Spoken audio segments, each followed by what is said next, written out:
Hi, everyone, and welcome to On Our Days Off. I am Jordana. Wait, I did that wrong. All right, we're starting over. Okay.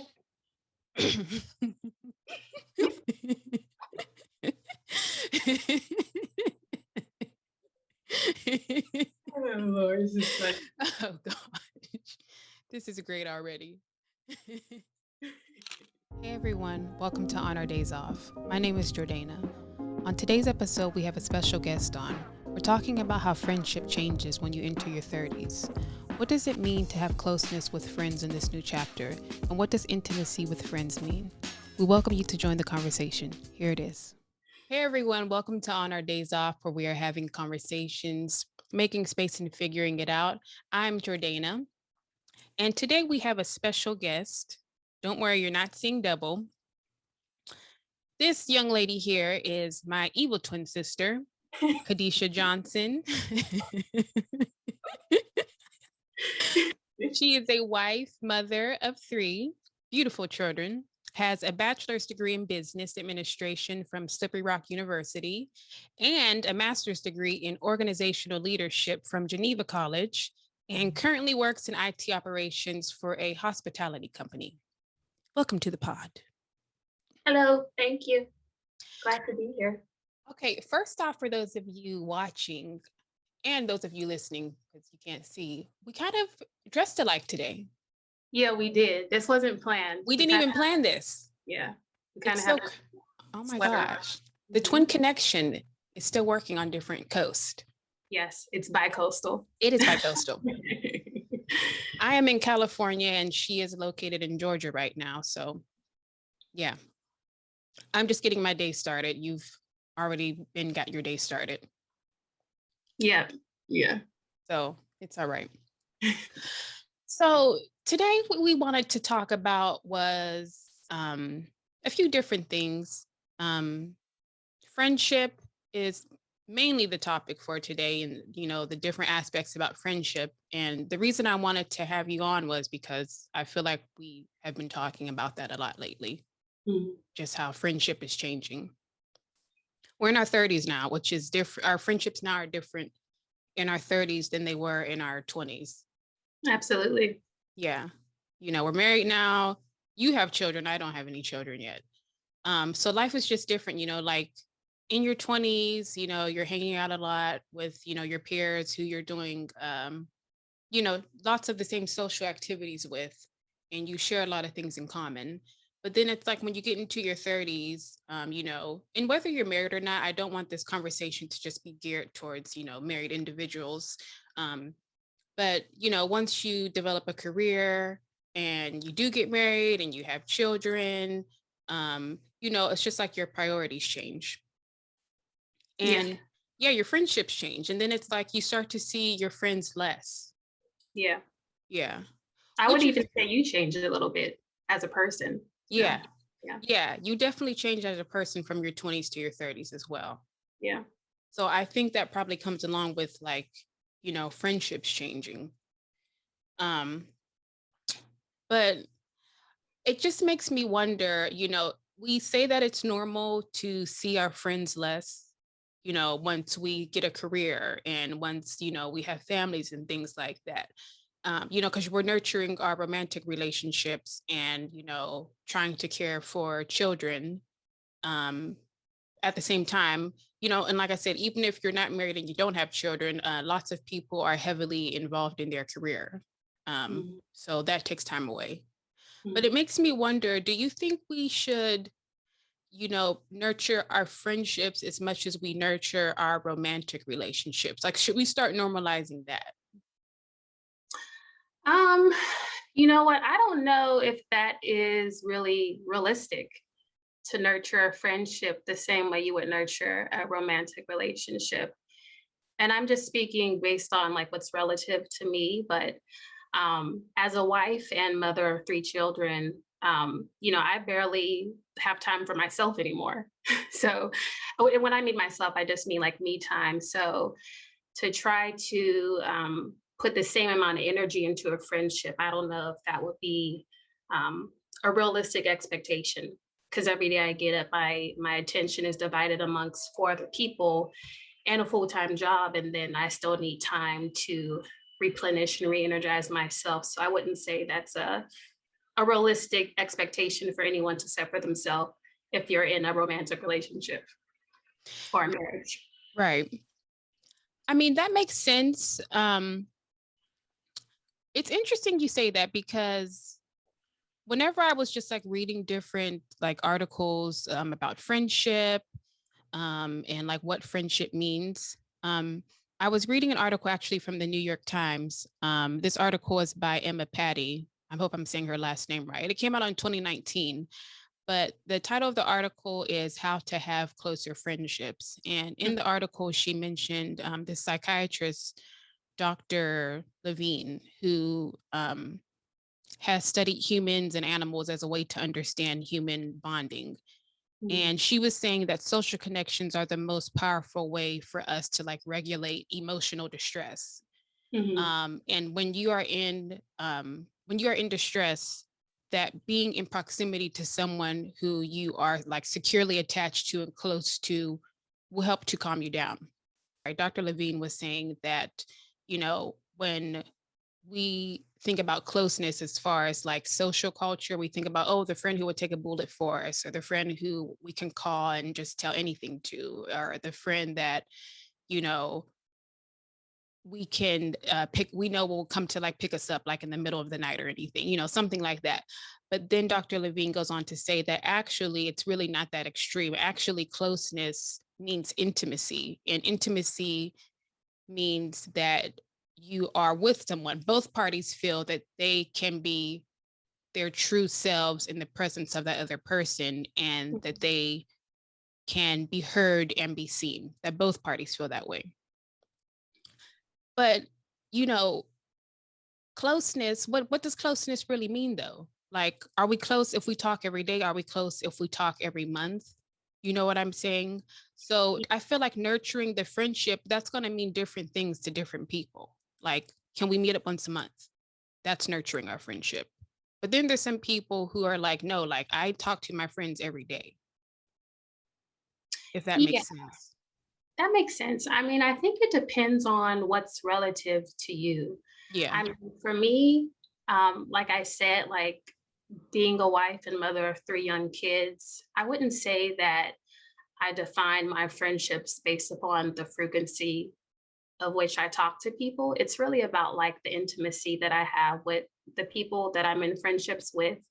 So we don't have to talk often. I wouldn't even say that the people who I'm closest to, I wouldn't even say that we talk once a week or even every other week, but I would say that um, those people who I consider to be in a intimate relationship with, I mean, concerning friendship, I can call them up whenever and talk about anything. And it's like, a couple months could have passed, but if I call them up and I need to talk, they're going to listen, and it'll be like we're just picking up where we left off. So I wouldn't even define closeness based upon frequency. I would say that it's just based upon the quality of time that you spend with someone, and that I would say quality over quantity is what defines intimacy and closeness for me in a relationship. Right. Yeah. Yeah. Yeah, I agree with that as well. I feel the same way. And it's interesting you said that because some people don't feel that way though, because I actually had a friend, I made a friend at work. This is a few years ago now, but I made a friend at work, and she would text me like every day. Like this is after we met, like we just met like a week ago, and she's texting me every day. And I'm like, okay, like at first you're like, okay, but then eventually I had to tell her, I'm like, eventually what happened was she had texted me 2 days in a row and I did not respond. And then the next time I saw her at work, she was really upset with me. Like she didn't talk to me for the first 4 hours of work, like flat out ignored me. Yeah. So I'm just like, maybe she's having a bad day. I don't know. Eventually she came around and she was very upset with me. And she's like, Wow. when someone texts you, you should text them back. And I was just like, I'm sorry. I'm not a texter every day. But closeness for her meant that we text every day. Where closeness for me meant like, I'll see you next time we're at work, and like we'll catch up Yeah. then, you know? So Yeah. Yeah, that's something that I never thought about in friendship ever. And then I was like, I'm just not that friend. So it can be, I feel like that's kind of a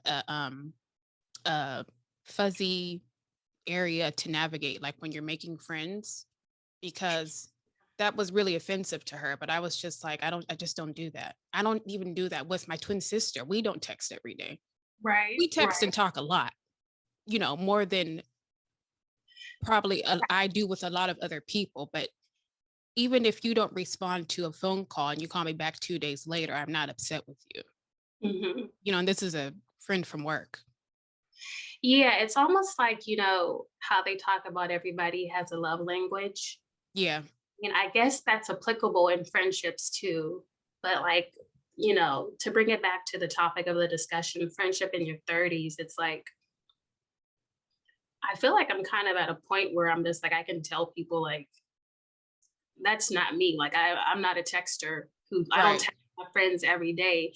And then it's like sometimes you just have to like manage expectation. It's like, listen, like I hear you. Like I saw your text messages, but that's just not how I communicate with people. And you shouldn't be offended that I didn't reply to your text message. It's just like, I don't know. I don't know. We're all different. It's like when you're in your 30s, it's you kind of, and I'm speaking from my experience, but it's just you don't have a lot of time to, I don't know. I feel like I'm more comfortable being straightforward with people. Yeah. And then on top of that, just my personality, like I'm an introvert by nature. And like your friend, like I don't need to be around people or be in communication with people like all day, every day. So it's probably just based on her personality. And I don't know. That was weird though. That's weird. I don't really know what to say about that. Girl, she was mad AF, child. I mean, she called me out of my name. Oh my gosh, really? At work, yes. It was wild, girl. Yeah. Oh, So it was a learning experience. I was just like, girl, I'm sorry, but it's just not me. yeah. But yeah, it's interesting. It's just interesting learning what closeness and what intimacy means to other people, like how you said, yeah. And there is a love language even in friendship. Yeah. Yeah, there is a language. Mhm. And really, I think just what I'm learning is that, like, you know, all of your friends are not going to serve like your needs the same way. And Mhm. vice versa. It's like, some friends you're like, okay, these are my friends I go out and have drinks with. This is my friend I can call and have like, deep conversation. Or, maybe this is my friend who, this is just my friend who is a comedian. If I'm like feeling down, I know I can call because they always make me laugh. Like if I just need to take my mind off of something, I'll call this friend. Yeah. So I think that's something that I'm even learning more of because, and I've had to realize that I'm not the friend that I thought I was to some of my other friends. Mhm. Like for instance, I had a friend who had shared something with me about another friend, something they were going through, and I thought, wow, they never mentioned that to me. They never told me that. Mhm. I would think they would tell me that, but you know, they never shared it with me. I wasn't offended or anything, but I thought, I thought we were closer than what we actually were. Because I Yeah. feel like if we're close, that's something that she would have shared with me. Mhm. Mhm. Um, so yeah, it's just different navigating friendship in your 30s. It is. It And is. not only, I mean, even navigating friendships, but even also letting go of friends in your 30s. Mhm. I feel like a lot of people I know who are in their 30s who, or are around the age that, yeah, in their 30s, around the same age as us, lots of people are talking about how they're losing some friends. Mhm. And I think that goes back to talking about how your priorities begin to change and how you said how you begin to change. Yeah. Yeah. So I feel like that's a part of it as well. But why do you think that is? Just expand on Um, that. I just think that you just have different chapters of your life. They say that some of your friends are in your life for a season. And, I think that's literally what happens. It's not that friendships in like out of malice, but it's like you're evolving, which is a part of life. And as you evolve, you kind of move away from some things you used to do, some conversations you used to have, and some circles that you would normally run in previous chapters of your life. I don't think that it should be a slight towards like old friends, but it's just as you evolve, you just you're changing and you just take interest in other things and you're maturing. So maybe as you mature, you just don't do things you used to do and you stop doing them completely, which probably means that you have to lose some friends. So Yeah. I just think it's a part of life. Yeah. Yeah. Yeah, I agree with that. It is a part of life. I it is a part of life, but it's also like hard when you're just used to like being friends with that person like for so long. Mm-hmm. Because over the past year, which I'm sure a lot of people can relate to, the pandemic has kind of forced you to really, look at your life and look at yourself in the mirror and really like reflect on, what is it that I want to do in life and what is it that I want to be, and that does include, your circle. Mm-hmm. And I recently stopped communicating with a friend over this past year, and it was really hard to stop communicating with her. Mm-hmm. um I even, I had to even talk about it with my therapist because I was just like, these are the things happening in our friendship. I think she's doing this because she's going through this. But it Mm-hmm. wasn't until I started mentioning some of the things that she was doing over the past year to my therapist where she was like, that might be a bad friend. Mm-hmm. Yeah. But you don't want to think it. You just, it's hard for you to see someone that way, even in a friendship, Yeah. because you're like, no, they're not this way and they're just going through this. And then you start making excuses. And it's like, Mhm. but if this was a romantic relationship and this person was treating you this way, you would be like, no, this is because it's kind of a red flag, Yeah. It would or have been sooner, probably. yeah, yeah. So I definitely have to take responsibility for that. I definitely let the friendship linger on way past its expiration date. Um, yeah, but it was hard to let that friendship go because you just feel like you should hold on to it because you've known them for so long. But it's not healthy to do in friendships or in relationships. Yeah, and like what's familiar, I think is easier to hold on to when it's familiar, because it's just something that you're used to. Yeah. And I had an issue like that a couple years ago with Yeah. a friend that I had to let go. But I think that's the difference, like when you're in your 20s and then you're in your 30s, like in my 20s, I kind of like was a little self-conscious and kind of had the disease to please and was afraid to say no. And you do things sometimes that you don't want to do. If like your friends want to go do something, you're, inside you're just like, oh my God, like I do not want to go do this. But you're Yeah. like, let me Totally. go, like this is my homegirl. Like, let me just go kick it. And like, this is my friend, so I'm gonna do it for her. But then like being 30 now, like it's just like I've outgrown that. And I'm sure you've outgrown that. And it's just easier for you to say no. Yeah. Um, and without sounding too harsh, but cut people off when the relationship is not healthy for you. Yeah, absolutely. Definitely, my no has definitely gotten stronger. I feel like since I've entered my 30s, I feel Oh like yeah. my no gets stronger every year. Yeah, it gets stronger every year, and like you slowly move away from like caring about what the other person thinks. Not to like be mean, but I think in your 30s you also become a little more comfortable in your own skin and you're a little bit more confident in saying no. Yeah. And it's just like a firm no. Sometimes there's like a no and then there's like an excuse followed behind it where you're trying Hmm. to justify the no. But now it's just like, no, I don't want to do that. And Right. 9 times out of 10, the other person is just like, okay. Right. And then you move on. Yeah. Yeah. Because if I would have done that in my 20s, I would have been like trying to justify it and make excuses and just all the other stuff when you don't want the other person to be mad at you, but you're kind of just making that up in your own head that they would be mad if you said no. But Right. Yeah, exactly. Yeah. yeah, It's learning to say no without an explanation. yeah, Yeah. yeah, Even when people expect it, because some people will still continue to like pry and be like, well, what about this? What? And it's just like, right. no, I just said no. That's all. Yeah, I'm yeah. sorry. Just no. Hmm. It's interesting because I was reading another article now this article was from 2017 from The Atlantic, and it's titled "How Loneliness Begets Loneliness." And in the article, the author Olga Kazan, she is interviewing John Cassiopa. I hope I'm pronouncing all these names right. If I butcher them, I'm sorry. But John Cassiopa, RIP, this gentleman passed away in 2018, but he was well researched in loneliness. Mm.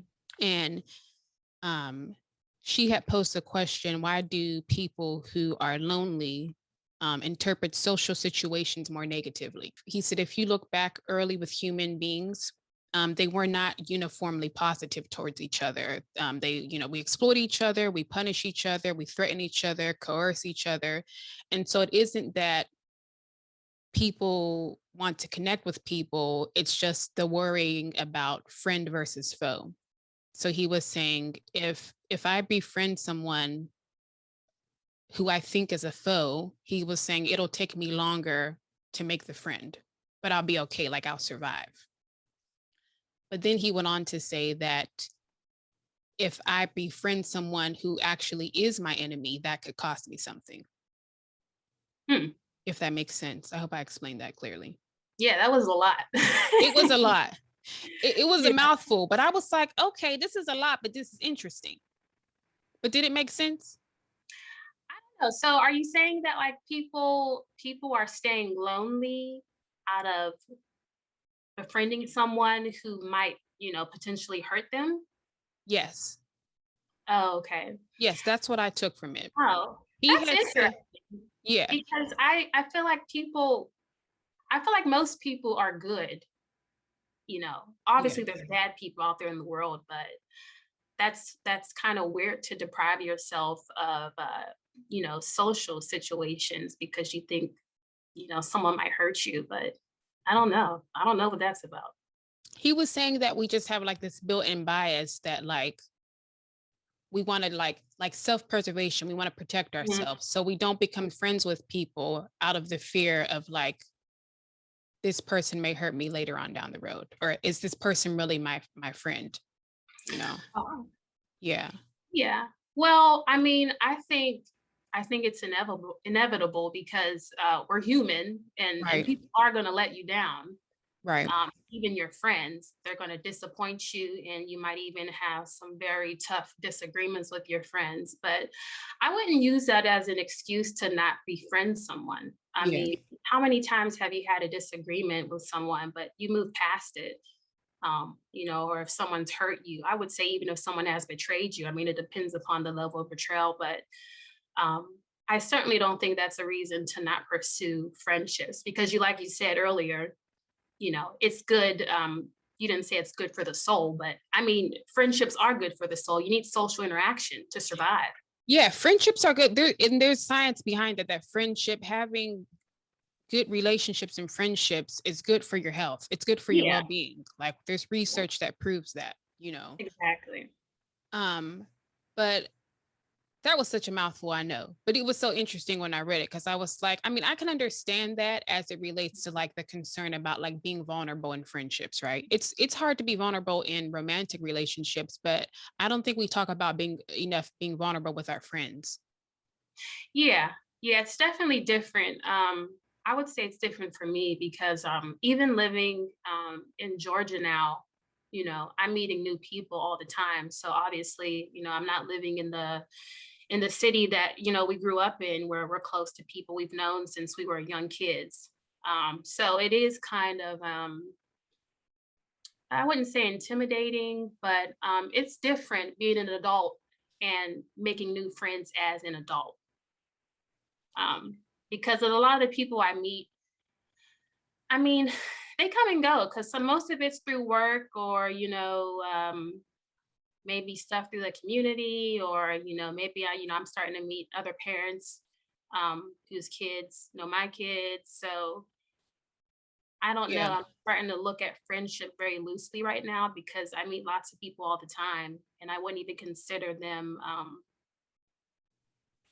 I don't consider all of them my friend, but it's almost like if I associate with them in some way, shape, or form.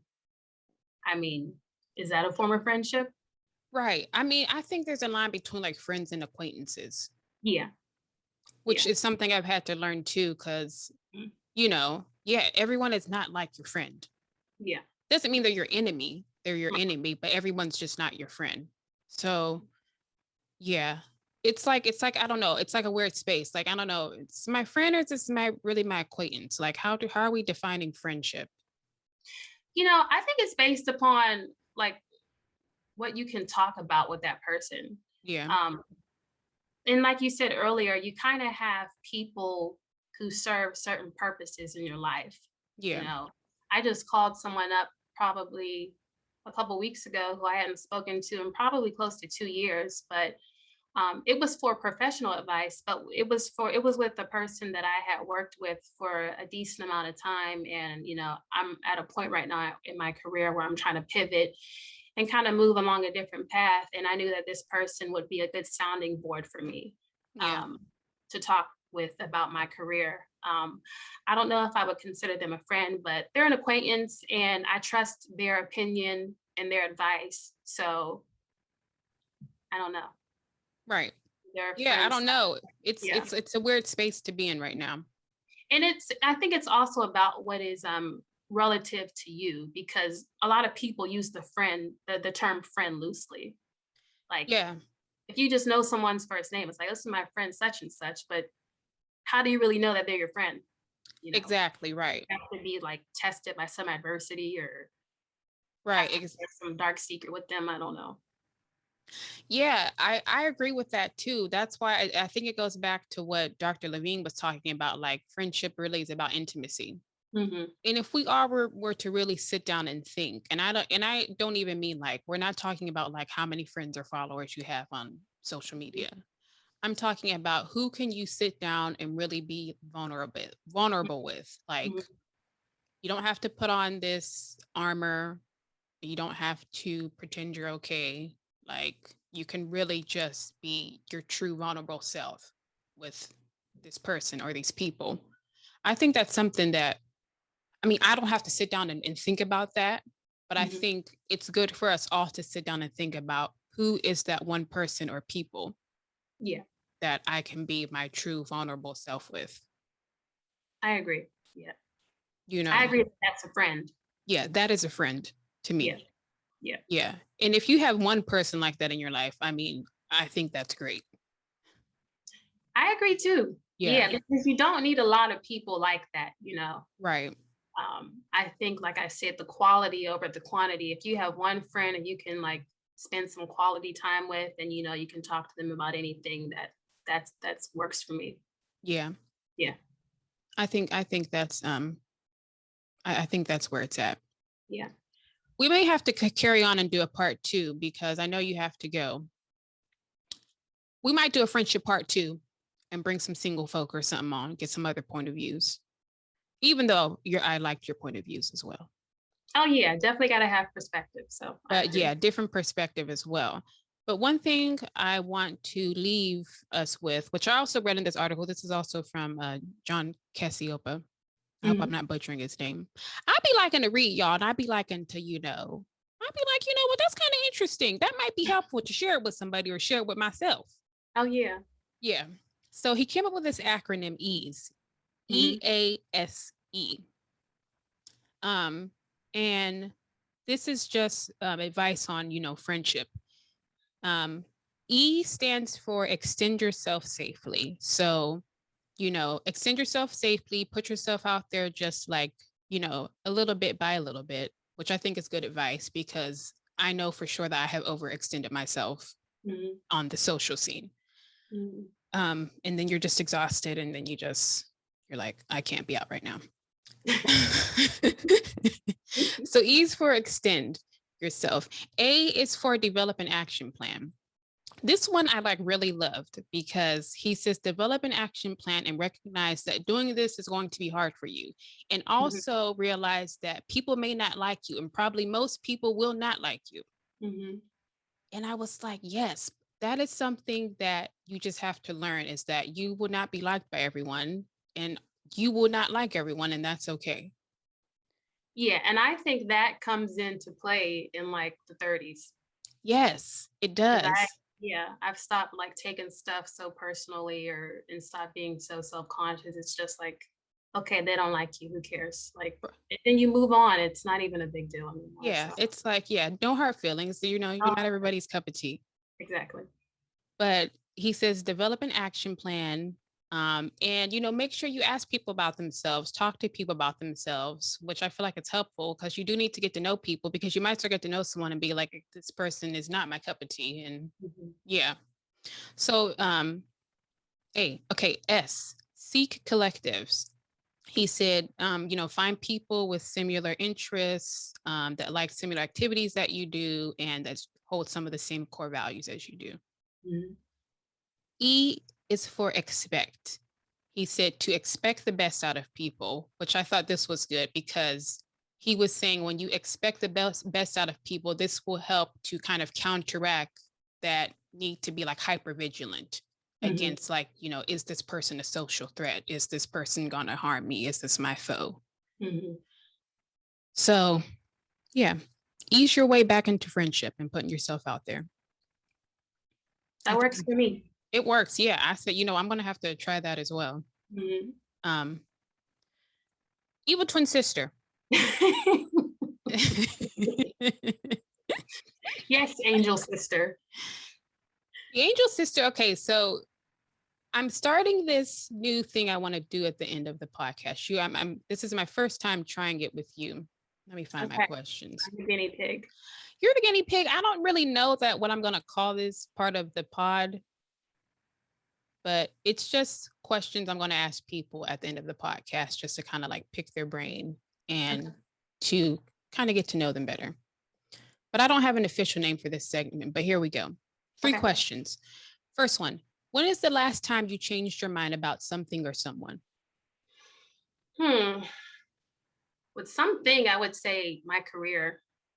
I'm like ready to do something else right now, but I have no idea what it is, and it changes daily. So right now, I'm just making a list and seeing what happens. I change my mind all the time. Some days I'm thinking I'm gonna go. I'm gonna think about starting this, and then I'm like, no, I don't want to do that. Then I go back and forth. So my career, yeah. When is the last time you felt extremely uncomfortable or awkward, and how did you manage it or get through it? Hmm. Awkward. I don't know. You know what? My kids are really honest with me that sometimes I'm taken aback by it. Sometimes they say something and I'm like, what? Like, how do you know that? I wouldn't call it awkwardness, but it's like, oh my gosh, they're growing so fast and they're so smart. And sometimes when they're talking to me, I'm like, I don't have a response for them because they know stuff that I don't even know if I knew when I was their age. So I Kids don't know. are starting to show you some self-reflection, some things about Oh yeah. yourself. Yeah. I have three mirrors walking around all the time reflecting a lot of stuff back on me, but in a good way. Yeah, they're Yeah. beautiful. Thank you. Last question. When is the last time you either got something right or got something wrong, but you learned a lesson? Hmm. Got something right or got something wrong. When I get something right, I don't really feel like I need to learn a lesson because I got it right. So something I got wrong, I don't know. I'm gonna take it back to parenting. I'm not that I don't think I'm getting anything wrong. I'm doing the best that I can do, but I think that I'm just learning every day from my kids how to do stuff differently, how to be better. Yeah. So there's some things that you're accustomed to just as an individual, but when you have children, like it's different. Yeah. They teach you a different way of doing things because you're dealing with different people with different needs, different personalities. And not that I'm doing stuff wrong, but I'm probably doing stuff differently than I thought I would have because of my kids, but it's only making me better. What's something that you're doing differently that mom and dad did with us, and you're like doing it differently? You know what? Girl, I don't know, girl. We on the podcast, girl. I ain't trying to get Girl, my we ain't gonna put the parents down. R.I.P. Daddy, you was great. You I did a don't want great to get job with my us, Mom. You're still butt here with whooped. us. We respect you.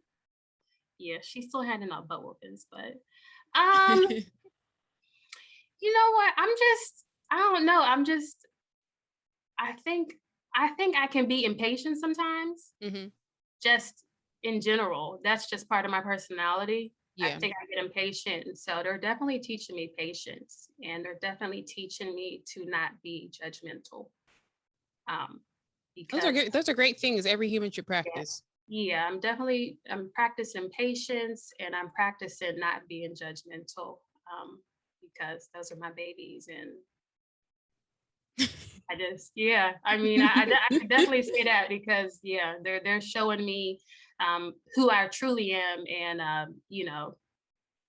just what I can be, all the possibilities of what I can do better, be better, and then I feel like I'm going to be better anyway because of them. So yeah, those are my three little mirrors that reflect everything back onto me that I can do better and achieve. So they definitely push me. Well, great. Yeah. I want them to keep pushing you. Oh, they I'm will. enjoying watching it. They will, girl. They do not. They don't let up. So They don't let up, child. I said, all right. I be seeing them on the FaceTime. I said, all right. it's a good thing because when I say I'm going to do something and I don't do it, girl, I hear about it. So Oh yeah, they hold you accountable for sure. I can't commit to something and not follow through. So Yeah. yeah. All right. Well, I think that's a good note to end on.